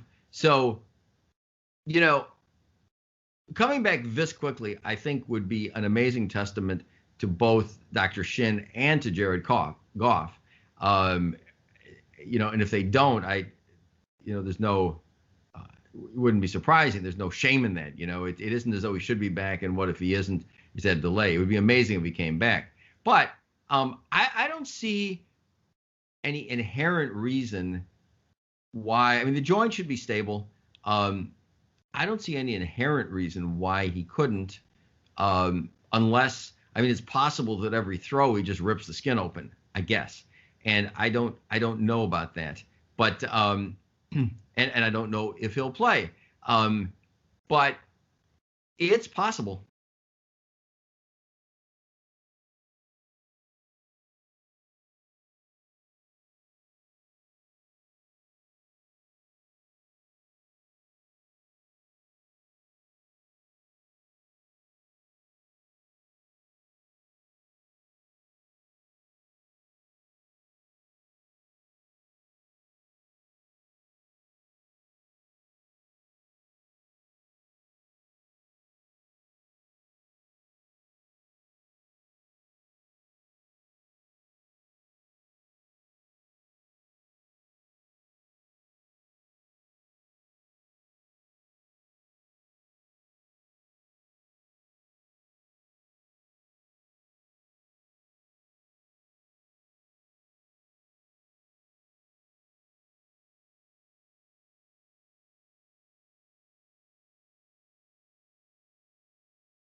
seen in multiple sports. Thumb injuries are reasonably common, and this, I don't know if it's the most common thumb injury, but it may well be, because that ligament is kind of the weak link. The thumb kind of sticks out from the side of the hand, and I don't know what he had. Jay Cutler, you may recall, that it's, what a shame, that season when they got off to that great start, and he threw a pick, and he tackled or tried to tackle the person who ran it back, and tore up his thumb, and he couldn't come back. And I think it was Caleb Haney, I can't remember, was the backup, and they couldn't win a game, and they just missed the playoffs. What a shame. And and Rajon Rondo, similar thing. The Bulls were killing it in the postseason. Remember, was it up 2-0 on the Celtics? I can't remember when he was there with D Wade and Jimmy Butler, and he hurt his thumb, and they lost. And again, I'm not sure if it was the same thumb injury, but it's a pretty common one. So, they're out there in high profile situations. Yeah. And that's why I was asking if this is something that's new or common, because you brought it up regarding Tommy John. And I can remember we discussed this in our previous podcast over the past year. Tommy John surgery. You didn't hear much about that when we were kids growing up, but over time, it became almost like a norm as far as pitchers rehabilitating and taking care of themselves. So I was wondering if, with the procedure and the practice that took place with Dr. Shin, is this something that is going to become more common, I guess, to not only professional athletes as far as the surgery is concerned, but maybe to the layperson as well, who may be that. Oh, I think so. Warrior. Yeah, and again, I don't really see hand trauma patients, so I'm not. Orthopedics is very specialized, right? I do knee and shoulder surgery, and so and there's people that do foot and ankle and hand and one thing and another. But no, I think it is, and my understanding is, at least from what I had read, so there are things, there's risks and benefits. So this has a definite benefit for anybody. You don't have to be a football player. You could be a tradesperson, anybody, where you'd like to get your hand back sooner. So the question is, do you lose anything? Is there any downside? And at least, from what I had read, I don't think there is. I don't think there isn't, for example, an increased infection rate, or sometimes when you put artificial substances in, you have to take them out more often. So I don't think there's any downside. And there's a clear upside, no matter who you are, in cutting the rehab time, as Dr. Shin had originally written, from 12 weeks to 6 weeks, and who knows, maybe it's even 2 or 3 weeks by now. Right. So there's a clear upside. The one thing that occurs in cases like this is you have to know how to do it. There are what we call learning curves, right? And so I don't know how hard the procedure is to do. I don't know how hard it is to learn. So I don't really know to what extent. What tends to happen in cases like this is that it starts out as something sort of exotic that just a few people do. And then with time, kind of everybody does it. So I know he's not the only one, or at least I think he's not the only one doing it anymore. But whether, it's 5% or 50% or 90% of the hand surgeons do this now, I'm not sure. But I think it is part of the mainstream already. Yeah. Okay. No, that's good to know. And it's good to know that there's something that an athlete, again, whether they're professional or amateur athletes, if they sustain an injury such as this, that there's something that they can do about it, and hopefully a quick recovery as opposed to a long, drawn-out process. I want to get, we're talking about the playoffs with Dr. Chad Padomis, season 2 of the Sports Medicine Weekly Update.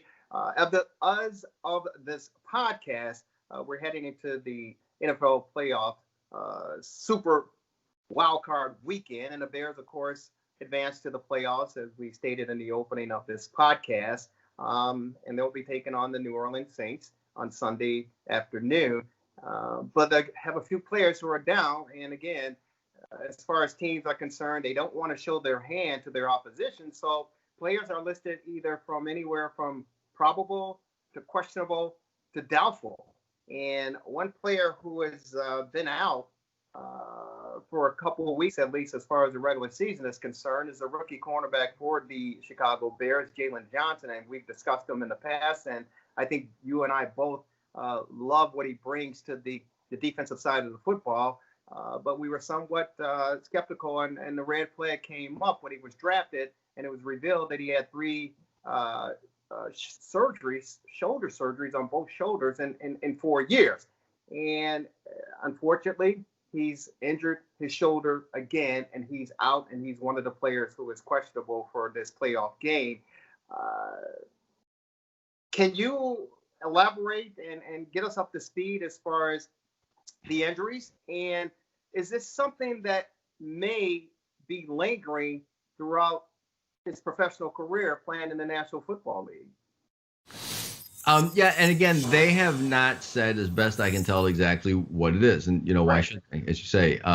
I do believe, so again, we talked about this at some length, as you mentioned several weeks ago, and the terminology is confusing. So it was, I can't remember now if it was Anthony Miller or not, but there was someone on the Bears who was listed as having a labrum tear and had surgery, but had clearly had dislocations. So here's the thing. Jalen Johnson had dislocated shoulders, and he had 3 operations on the 2 shoulders. And what we had talked about before is that this surgery, of all the relatively common sports medicine operations, and it's relatively common, it has probably the highest failure rate. And there are great surgeons doing great work. It's just, it's just the state of the art. The operation just fails more often than others. And do most of them fail? No, but it's pretty significant. So, we had seen examples of it on the Bears and elsewhere, and where, you have it done and then you have to have it done again. So we worried. So he definitely, or at least I think definitely from what I read, had dislocated shoulders to begin with. So the question is, did he have a recurrent dislocation now, and they're waiting for it to quiet down, or something else? There are other things that you can have, falling on the shoulder and getting an AC sprain of it. So I don't know. One would suspect it might be a recurrent dislocation. And then if it is, the question comes up, what do you do with that? So if it has recurred, it'll definitely need surgery. But is it urgent surgery? It won't be a Jared Goff thumb situation. If you fix it, you're down for 6 months, maybe longer, 4 months, but months for sure. So, it isn't like as soon as it happened that let's hurry up and fixing it back for the playoffs. That's not going to happen.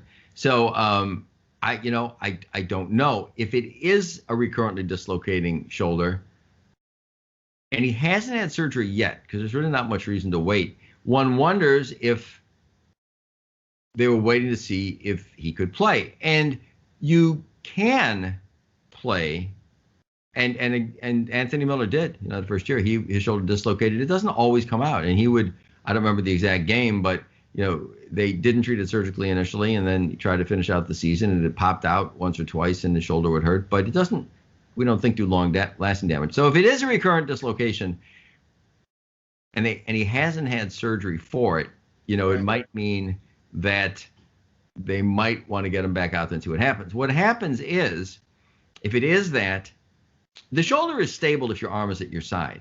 And I mentioned a few weeks ago, we treat linemen sometimes with a brace around their waist and a chain that goes to another brace around the arms to kind of hold it down.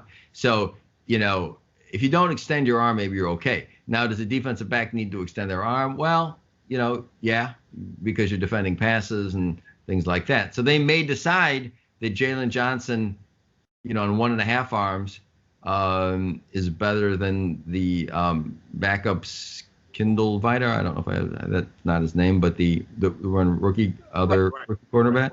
Because I think there's been some thoughts that they've had some issues there, or Buster Screen. So, maybe they were waiting to see how things happened, and if they thought they needed them, they try to get them back and tell them to try to protect that arm, reach with the other arm, and if it goes out, then take them out. Or it could be something entirely different. I don't know that it's a recurrent dislocation. If you fall on it, you can get, it's called an AC separation or sprain, and it hurts a lot, but the pain goes down, and structurally you can usually play. There's another problem called a labrum tear in the shoulder, and it could be that. So I don't want to get too much into the weeds here, but I'd mentioned that I think it was Anthony Miller, one of the Bears, they said he had a labrum tear, which was probably true, but the labrum tear was accompanied by a dislocation. And the labrum is a circumferential structure that lines the socket of the shoulder, and you can think of it as being torn like the face of a clock. So for a right shoulder, a labrum tear with a dislocation tears between 4 o'clock and 6 o'clock. So, but the main issue is the dislocation. Now, if you tear the labrum between 11 o'clock and 1 o'clock, that is in the superior part, it has an acronym called a slap lesion. So those, and they're complicated, but many of them need surgery, but a lot of them don't. And with that, if he has that, it isn't something where he'd have to restrict his motion. He could reach and do what he wanted. It'd just be a question of, if it hurt too much. So again, it's just, it's just speculation what it is, and they're smart, right? And not saying what it is. And I guess we'll figure it out, after the season, see if he goes, if he doesn't go, and if he has surgery afterwards. And at some point, they'll probably say what it is. But, they're all things that are traumatic. So they all occur reasonably commonly in young athletes. So I don't know. Hopefully he's better. Hopefully he goes out and helps them win. Yeah, hopefully he is better. I got to ask you before we say goodbye, and thank you again, Dr. Chad, for joining us.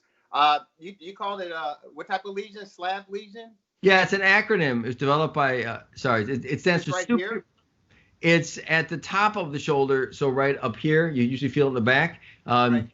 It stands for, but except it's deep inside. You can't. It isn't tender to the touch. It stands for superior labrum, anterior and posterior. Right. It was coined by the guy who discovered it, who's a fantastic surgeon named Stephen Snyder. The shout out to Southern California, at SCOE, Southern California Orthopedic Institute.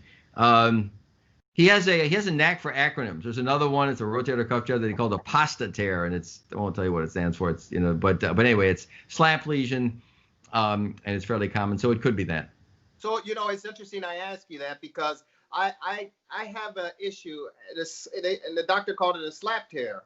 No, really? SLAP, correct? AP? I'm sorry. SLAP. Yeah.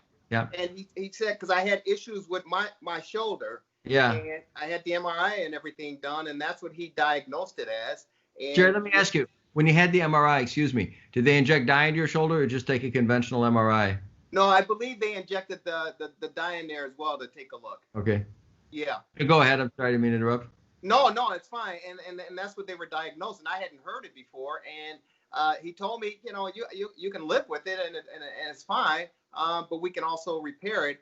And the reason I was reluctant to do any surgery or anything on it, not for the fact of the surgery, because that appeared to be a simple procedure. It's the fact that the downtime that you talked about would lay you up in a sling or whatever for more or less 6 months or so to recover. And I just simply couldn't afford to take that amount of time. Yeah, well, I'll tell you, since you bring it up, so this is something an area I do a lot of work in. In fact, I was asked to edit a journal about it, wrote our clinical series about it, and we do them, and have had very good success. It's actually fairly controversial. So I'll tell you, actually, I just saw someone today with it. They don't all need surgery.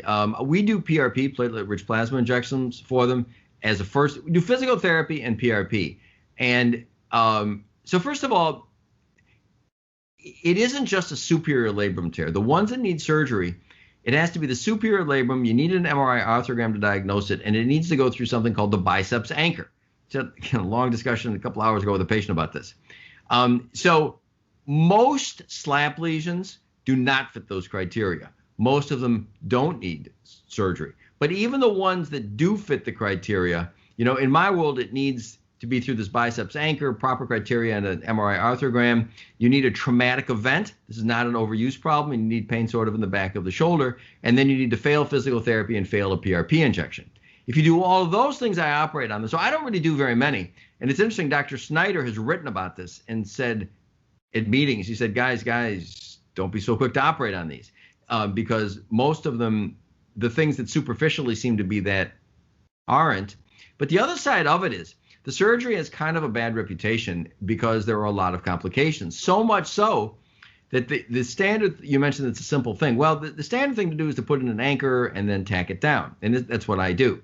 And that is fairly simple. But It has a reputation of having a high complication rate with stiffness, so much so that it is kind of standard, depends on your algorithm, for people over 40 to not try to fix it at all, but to cut the biceps tendon and tack it down to take stress off it. That's something I don't do. You know, I fix them when they need fixing, and if you're careful who you do it on, I think results can be good. But it's a controversial area for sure, both because it's difficult to diagnose and because the treatment, you see, it's something that's sort of loose that you're tightening or detached that you're tightening. And it can be difficult to tell if it really needs it. And if you tighten one that didn't need it to begin with, you can over tighten it. So you can really cause stiffness. So it's tricky, bottom line. But physical therapy and PRP take care of a lot of them in my experience.